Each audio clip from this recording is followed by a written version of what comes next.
Hello everyone, welcome back to the Bucket Think Tank for Doctor Who review of Arachnids in the UK. So this episode was a whole lot of nope, I don't do spiders, no, I'm a wuss. It'll be the first 3 minutes, so every time I saw a spider I'm like, this would be where I just say, Doc, I'm going back in the TARDIS and let me know if the world dies, I'll do something.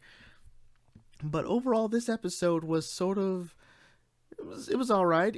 It again is like every other episode this season so far, it's just been alright.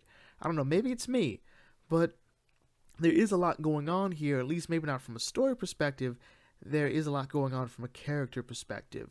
Or at the very least, we're seeing a lot of characters doing things, which is what these episodes, I think, have always been sort of good at. No one's just on their butt doing nothing.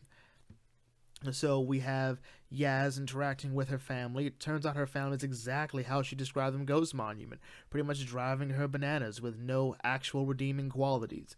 So far, that could totally change. But like her sister is really just works the nerves, just sort of mocking her sister. Maybe she's jealous, I don't know, whatever. And her dad seems to sort of fall into the dad's a moron trope, which, we need to get away from that, at least to some extent. Graham had, I think, the best arc here. Sort of like when he gets home to his apartment, he's sort of dealing with his grief, and he really can't deal with all of that right now. He knows if he spends too much time in that house, he will lose himself to the grief. And that was really great. Ryan finds out that his dad wrote him a letter saying, hey, you should come home, be with your proper family, which is sort of a jab at Graham. But it doesn't really play much of a role in the story. It's really just there for the Graham and Ryan bit. And even then, not much. Maybe that should have been something he told Yaz. I don't know. Also, isn't Yaz supposed to be a police officer? She's not really good at, playing police officer, like taking charge or assessing a situation. I'm not entirely sure. And, maybe she just hasn't found that moment to shine. Which may be sort of like the whole so far in these 4 episodes. Not much of a room to shine. Like, our characters have things to do, but they don't really have things to grow on and grow with. We'll have Ryan with his dad, and I'm sure we'll see those two have a confrontation sooner. And, of course, Graham will play a role in that too, but Yaz has always felt like, the sort of, it's like almost like the bum leg in the story. Maybe the TARDIS team just needs 3 instead of 4, the Doctor and 2 companions, as opposed to the Doctor and 3 companions. We've never actually had 3 companions in the TARDIS since New Who started. Usually it's just the Doctor and 1 companion. In terms of the story, well, it was pretty social commentary on the environment, of corporate greed, and maybe improper lab procedures. I think you probably should have incinerated the corpses of those spiders. I don't know. Like, how we got to that point was always a bit weird, but not as weird as the Not Trump character. Like, his name doesn't matter.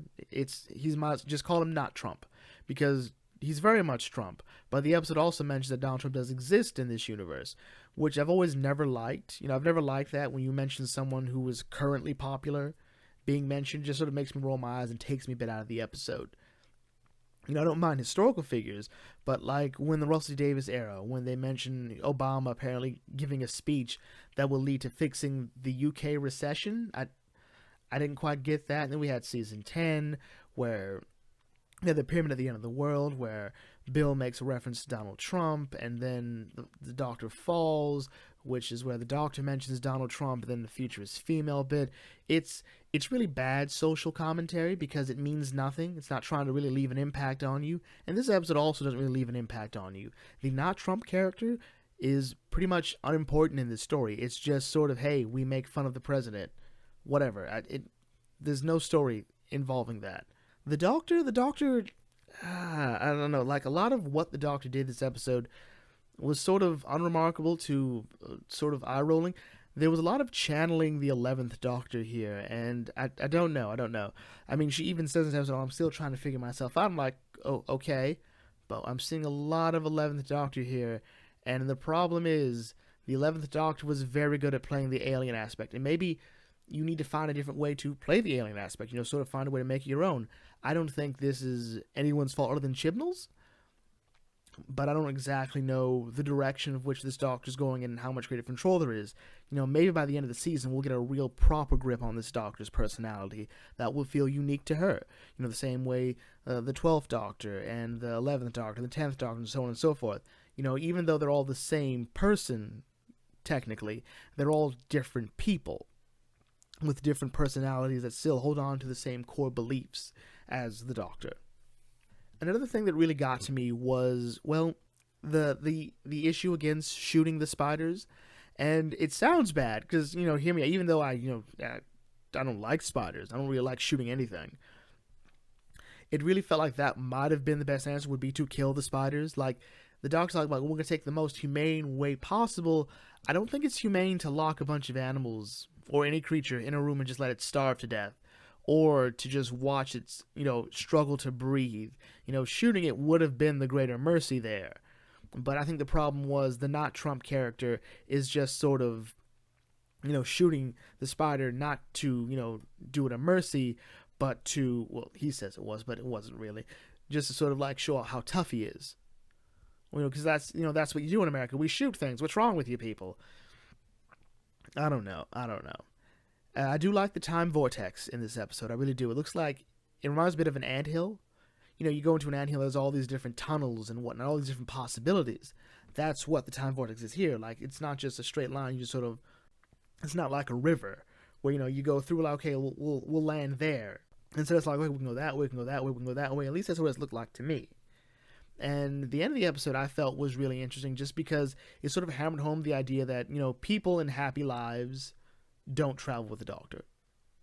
Rory had his life figured out. He had his wife, he had a job. He didn't need to go see all of time and space. He did because Amy did.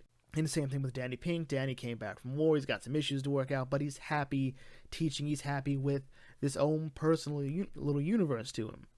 And we saw the same thing with Tegan in the 5th Doctor's era. People who don't really have a lot of problems, or at least are, I think, quote-unquote, fulfilled more, don't need to travel with the Doctor. This isn't a hard rule, of course.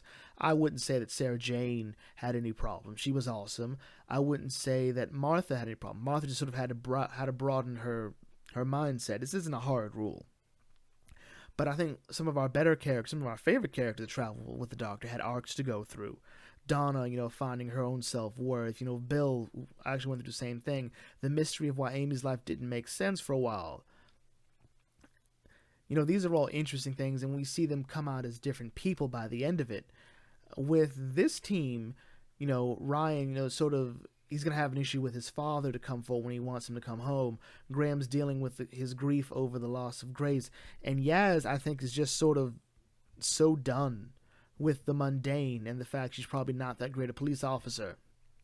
But whatever, they all need a reason to be not at home. So that's what the Doctor's there for. It's escapism at its finest, and I think that works for Doctor Who. I come to Doctor Who to escape the everyday life. My everyday life's kind of dull. But whatever, overall this episode was pretty much like Chibnall's earlier episodes. It's very much like The Power of Three. It's very much like Dinosaurs on a Spaceship. It's very much like 42, Cold Blood. It's very much a Chibnall episode, and I was hoping we'd get something better from Chibnall than Chibnall. But with that in mind, we'll bring this video to a close here. If you're new to the Bucket Think, feel free to like, comment, share, subscribe. If you had any thoughts on this episode, love to hear your thoughts on them. And I will catch you all later. This is the Bucket Think Tank signing off. May your fandom serve you well.